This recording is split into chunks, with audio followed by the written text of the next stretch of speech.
Hi, hello, vanakkam. This is once again your Mark from Sri Lanka. I hope you're all keeping fine and doing well in your respective places.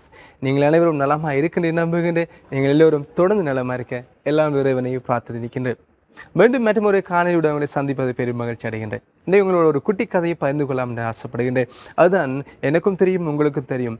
ஒரு சிலந்தி வலையில் ஒரு பூச்சி வந்து மாட்டிக்கொண்டால் சிக்கிக்கொண்டால் என்ன நடக்கும்?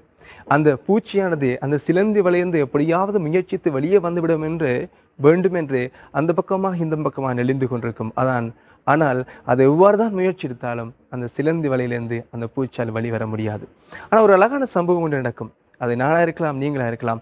வெளியிருந்து பார்க்கின்ற வேளையிலே அந்த பூச்சியை ஆறாவது போய் அதனை அழகாக வெளியே எடுத்து விடலாம். அழகாக வெளியே எடுக்கின்ற வலையிலே அந்த தருணமே அந்த பூச்சி அந்த சிலந்தி வலையிலிருந்து விடுபட்டு வெளியே வருகின்றது.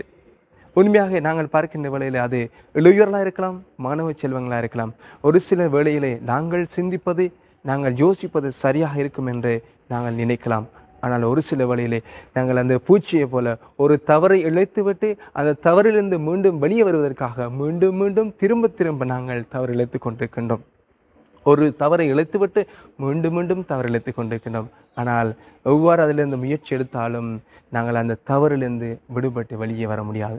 அதுக்காகத்தான் எங்களுடைய பெற்றோருடைய வழிகாட்டல் எமக்கு தேவையாக இருக்கின்றது. எங்களை பாதுகாக்கின்றவருடைய வழிகாட்டல் அவசியமாக இருக்கின்றது. என்னுடைய பெரியோருடைய வழிகாட்டல் அவசியமாக இருக்கின்றது.